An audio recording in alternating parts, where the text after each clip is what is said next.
Welcome to Morning Infusion with Dr. V, where we are intentional about connecting you with the leaders that have overcome so that you know that the possibilities are endless. It's Dr. V here, where our coaching program teaches nurses to work from their computers anywhere around the world, making money and owning their own time.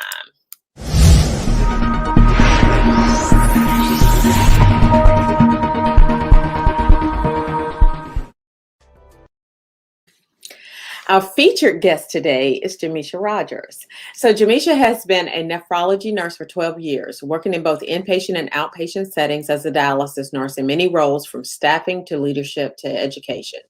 As a result, she decided to branch off and take her expertise to a new level, attending VP Nursing Business Academy. Jamisha is the CEO of Nephrology Nurse Leadership Network, founded in April 2021.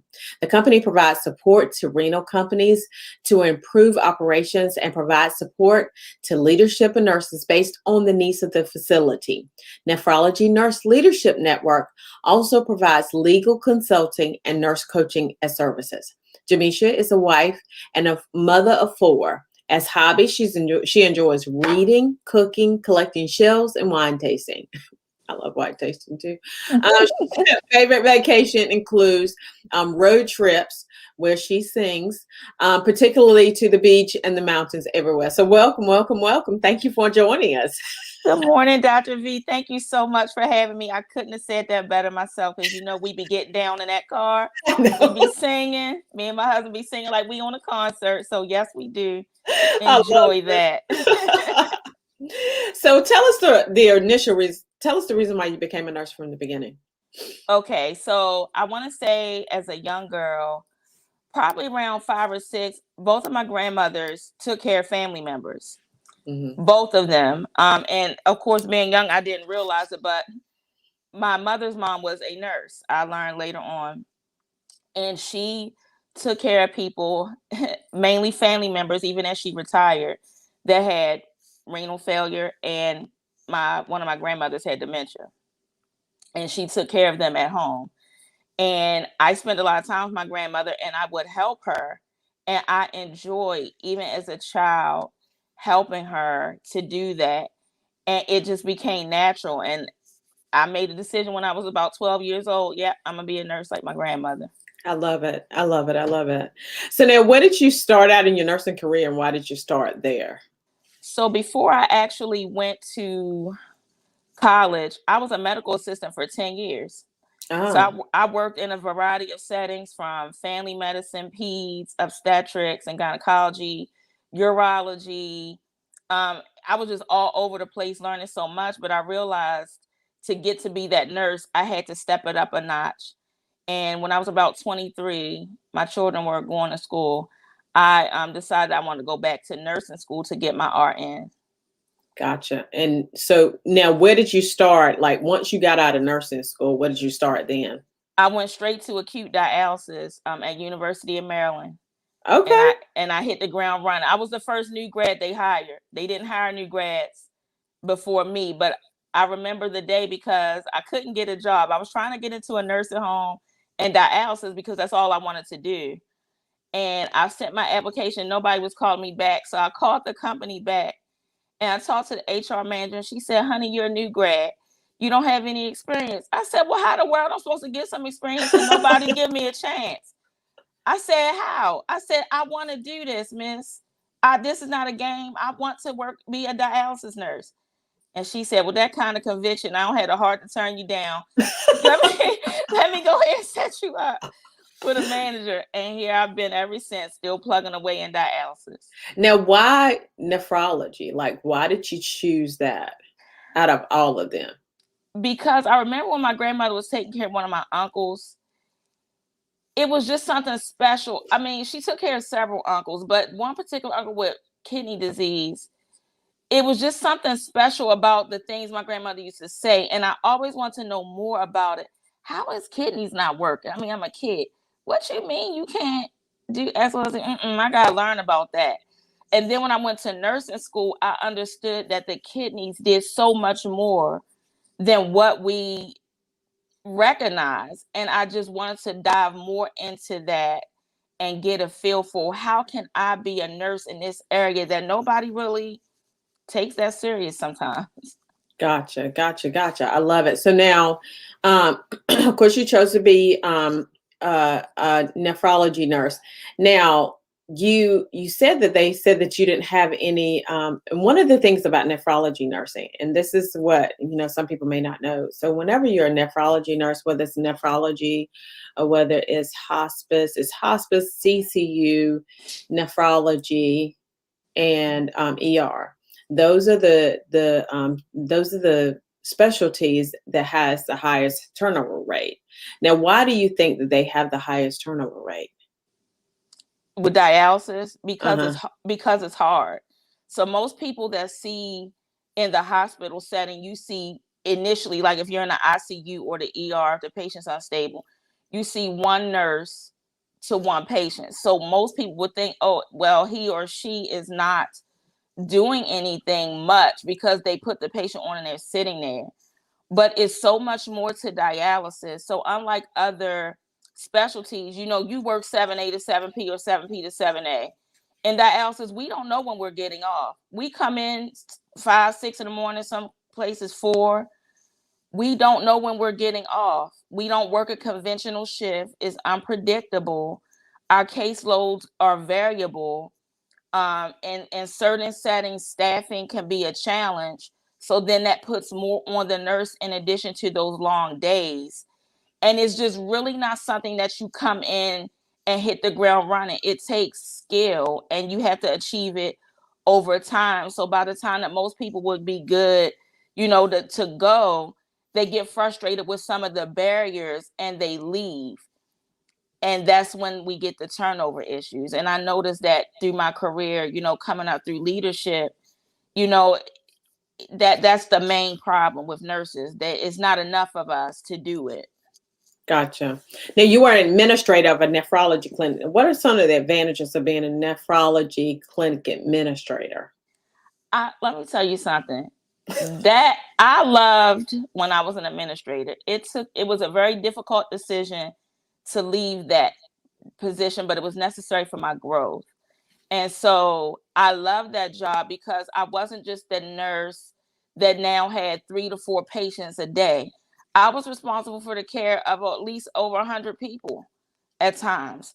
And that felt good to be able to take my expertise and ensure that those people were getting the quality care that they deserved, and overseeing that care, making sure that it was being delivered in a way that the company accepted it, one expected it to be delivered, and also exceeding that expectation whenever possible. So that was the good thing about being an administrator, just being able to be in a position to carry out the quality care that I knew was needed as that nurse. Now, you said that you had to leave for your growth. So tell me a little bit about that. So, like I said, I really loved my job and I love being a dialysis nurse because it's the one thing that I've done my whole career in addition to some other things. So I love it. But I recognized that I was hitting a ceiling. I had this knowledge, I had this passion, I had this drive, but I could only go but so far. I couldn't do the things with it that were in my heart to do because it's a job. And so at this job, these people already have their mind made up about what they want you to do in certain positions. So it wasn't a negative thing on their part for the company. They already have an agenda. It's their company. But I grew to the point that my professional agenda and personal growth needed to go in a different direction. And so that was the beginning of my journey to depart. So I left administration and then I went to education, which was very fulfilling. And I learned another modality. I became a PD nurse, peritoneal dialysis nurse, and I did more education with patients and their family. But that was just a stepping stone for me to jump and do what I'm doing now. So, and I didn't realize it at the time. I got there, thought that was where I was going to be, and it didn't work that way.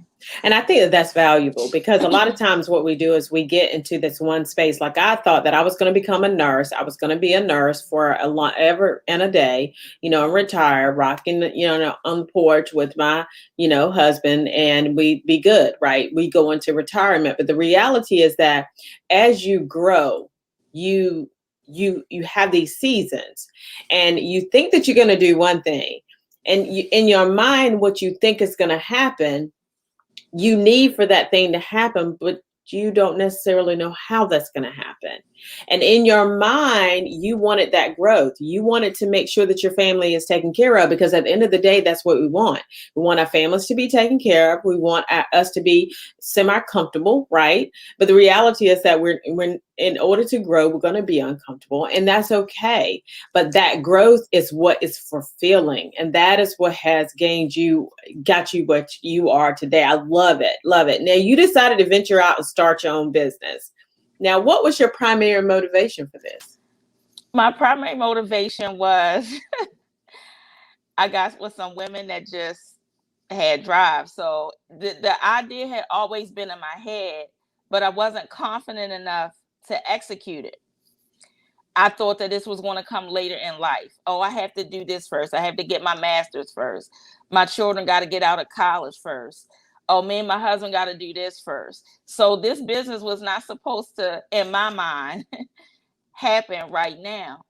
But when I took that step as a travel nurse and I began to expand and connect with other women that were purpose driven and just amazing, such as yourself, Miss Alviana, Misha Amia, who was my classmate.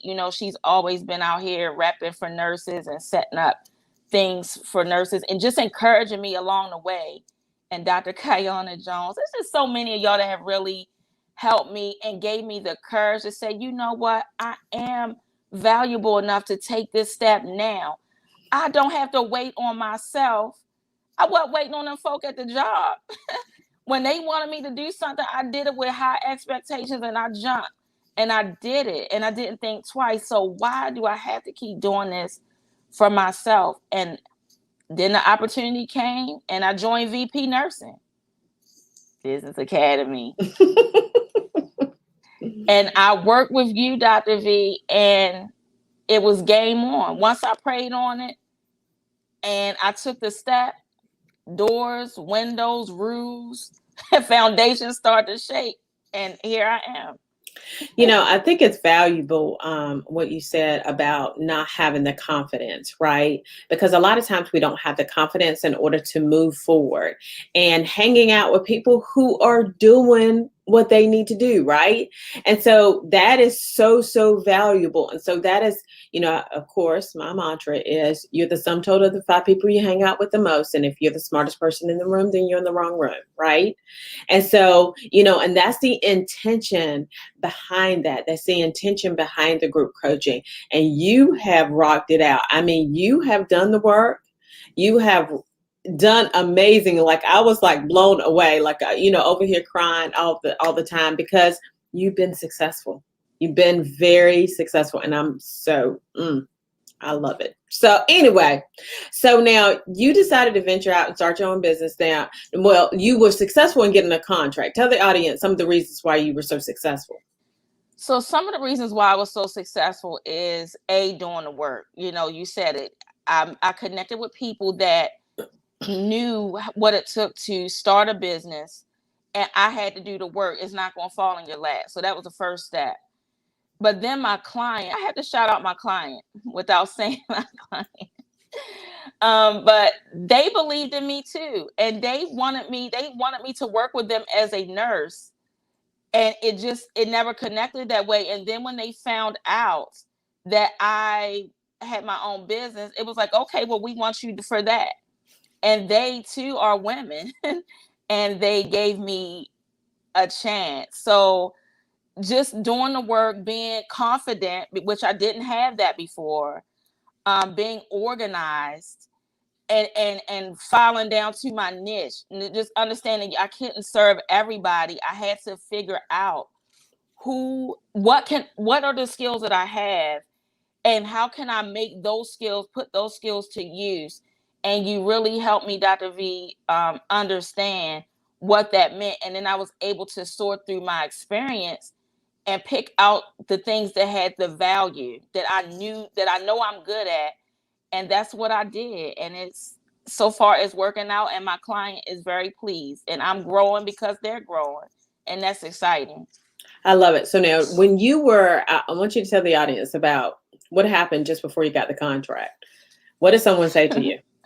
So it was very disheartening, because right before I got the contract, I shared this information with a person that we talked, and the person said, "You know what, Jamisha, you crazy. Nobody gonna want that. Nobody gonna want that service that you have, because they don't need that. They got their own stuff. Like, nobody needs that. And it's good. What you got is good, but nah, nobody want that." And I just felt like somebody deflated the air out of me. I was just like very upset that somebody would shoot my dreams down like that. I was very upset. You know how upset I was, Dr. V. And so, Jamisha, the story was Jamisha came to the coaching call and she was extremely upset, and she was crying. And I said, God is about to bless you. I said, you just on that other side of that blessing. Because what we have to understand is that there's this crab in the barrel mentality. And with that crab in the barrel mentality, what happens is that people think, and I didn't understand the crab in the barrel mentality. I'd heard it, but not really understood it. So the crab in the barrel mentality is that when you try to elevate yourself, what people do is they will pull you back down. And part of it is some people, it may be malicious, but some people, they pull back down because they want to pull you back in that bucket, right? They want to pull you back in that bucket because they don't have confidence in their own selves. And so they're projecting what they see in themselves, right? And so that crab in the barrel mentality is that every time the crab tries to climb out, the other crabs will pull him back down. Climb out again, the other crabs are pulling back down. And so eventually he won't try to climb out again. But that is a value of us as nurses. Nurses have the ability to change the face of healthcare as we know it.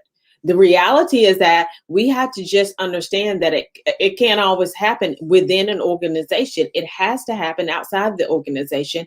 And we are the game changers, but we have to be very intentional about that. And so that is, when she came and she was upset and we said that, and then she went out and she come back that next week and said she had that contract. I was like, see, I told you. I love it. I love it. We had so much fun with that. It was amazing.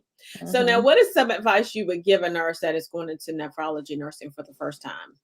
So I would like to just tell any nurse that it is very fulfilling. So come in with an open mind. If you're already a nurse, the skills that you currently have are very valuable, and you will need them because patients with kidney disease have many comorbid conditions, and you're going to need that expertise to help understand while you're doing some of the treatments that you're doing. So come in with an open mind, ready to learn, because you will learn from a nurse and a technician. You get a lot of your technical training from your technician, and our dialysis technicians are certified and they're amazing. Those people, we cannot operate without them. So just be open to getting information, because you have to work as a team to take care of even one patient. So that's something for experienced nurse. For a new grad, come in ready to absorb. Sometimes you got the book stuff, we get it out of school, but it's so different in the real world when we start touching patients. Dialysis is very rewarding. Many people say you don't get your skills when you go directly to dialysis.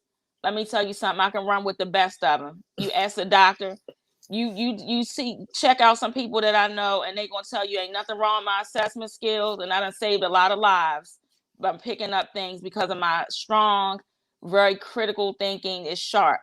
So come in ready to build on that and learn from the other nurses and technicians so you can sharpen your craft. And give yourself a year or two. I'm just going to say that, because if you give yourself less than that, it's going to take that long for you to get it, for you to get everything and feel comfortable. So that's just my take on it. And I hope we get more good nurses in the field, because we need it. You know, people are getting sicker with the kidney disease, and we need more qualified people that want to do this in the field. And it just would be great to just see that begin to happen and keep those nurses and not lose them. I love it. So now, what is some advice you would give someone who is going into business for the first time? I know this was not one of the questions, but I think that.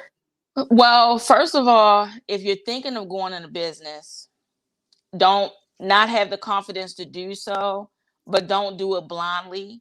You need to connect with someone that is already business savvy so that you can be set up for success. So there are many coaches out here, but I went to VP Nursing Academy and I had my stuff up and running in less than, before the coaching was even over. We were like midway through and stuff started falling into place. So I would just encourage you to connect with people that are doing it, do your research and do the work. When you start getting information from people, don't put it on the shelf, start doing the work, but definitely get a coach. Yeah, I think that that is, and I think that every coach needs a coach. Like, you know, I think that once, not that I think, I know that once you get that coach, we go to school, right? And we learn, but we are lifelong learners, right? And so a lot of times we think, because, you know, I honestly thought I'm never going to school again. Ain't nobody got time for that foolishness. Okay. Because I was done. All right. But of course, I had a terminal degree. Right. But then once I got out into the business world, understanding that I need a coach in order to elevate me in this level or this realm of things. It's a whole different ball game. Now, who is someone who has been influential in your life and why were they so impactful? I'm going to have to go back to my grandmother. So this week that just passed, if my grandmother's here, well, she would have been 80 years old. She passed away 23 years ago. My mother's mom, Hazel, she was the nurse. And I want to say my grandmother was so impactful because she taught me about humility and self-sacrifice, not in a way that people think about it, but just being open to giving, because it's happiness in receiving. She was just the epitome of a great mom and a beautiful grandmother, and I learned so much from her. And a lot of things that I do today, as far as being a nurse, we could go on and on, but we only got 30 minutes. But she, I really got that spark from her because I saw how compassionate she was. Being a nurse wasn't just something, and she made a lot of money. My grandmother made a lot of money. It used to be like, she balling. We did. My grandmother made a lot of money as a nurse, but that wasn't her goal. When she would come home, she would tell us about the patients, the people. And that is why she would continue to go back. And she would be like, I'm picking up tomorrow because I got to go back and take care of such and such. And I got this lined up. And I would listen to her. And it was about the people at the end of the day. And that is what it is for me. I love being a nurse. I love what I'm doing. But it was never the titles that got me. Even when I go to the nursing home today, giving somebody a cup of water and seeing that person take that cup of water and they're like, thank you, I appreciate that. That means more to me than walking around with a title, getting an accolade. Because That's at the end right. of the day, as a nurse, to provide that comfort for someone in need, another human being, that's what it boils down to for me. So I got that from my grandmother. I love it. And you know, it's the connection, right? It's a connection with the patients and having fun talking to them and learning their stories and what they have went through. I mean, it's just amazing. I've always said that I like to talk to, you know, my two subsets of patients to take care of the children between the ages of 2 and 6, the matriarchs and the patriarchs of their families. And partly it's because both of them have no filter. Okay. No. And they'll tell you things. I love them. So now, what is a book that has been impactful for your life, and why was it so impactful? So I'm just now starting to read a lot of other books for business and leadership and different things. But up until this point, the book that has been most impactful for me, believe it or not, it's been the Bible. And the reason why I'm saying that is because I've learned that if I don't have a connection with God, then nothing that I do is going to be successful. It teaches me how to be a better person, how to treat other people, how to be grateful for the things that I have. It's just so many tips that I get, for being a mother, a wife, just a better human being. And I just think that that's so important when I go to my patients. Somebody told me the other day, you're always smiling. I can see it behind your mask. But that's because I just feel happy about life. I'm excited to do my job because it's more than just a job. Like you said, Dr. V, it's the connection. So up until this point right now, I'm gonna have to say that's the most impactful book that I done picked up because I use it every day. That's right. I love that. And one thing that I didn't realize initially was that the Bible, really, all of your leadership principles that you will ever have come from the Bible. Mm-hmm. And John Maxwell, I'm a John Maxwell speaker, coach, and trainer. He's really the one that just brought that out, because in his Bible, he has all these links. So if you download the Bible, he has a link. So whatever leadership principle that he has put out there, he's written 77 books, well, probably 78, 9, whatever. Last time I checked, 77. But all of his leadership principles come from the Bible. Every last one of them. And they're amazing, right? They're amazing. But the origin of every leadership principle that you will ever have, I don't care who wrote the book, I don't care who said what, it came from the Lord. Okay? It came from the Lord. Now, where can the audience find you if they want your consulting services? Because you were able to help this clinic, this nephrology clinic, pass JACO survey, correct? So they had the survey. The day that I started was the day that the surveyor walked in. Wow. So I was there with them. But what I did was I helped them with the education, the follow-up, and their plan of care. So I was a support system so that the leadership, they have other facilities. They can't, they do it, but I was that support system to help them navigate that so that they could get back on track with whatever was found. And so that's the main thing that I do, as well as some other services. So I could be found right on Facebook. The name of my business, the Nephrology Nurse Leadership Network. I also have a website. Dr. V, you want to put it in a link? I will. It's long, www.nephrologynurse.leaders.com. And you can look around and see some things that I have. And you can connect with me for a call if you're just interested to know more. But I have a lot of services that I provide because I'm really passionate about educating my community and providing that support for nurses and leaders alike. And Jamisha is phenomenal. I promise you. I promise you. It is amazing. And you have your own podcast now as well, right? Yes. So I have a podcast called The Nurse Power Chat. And and it's really exciting. So far, I've been featuring nephrology nurses and techs.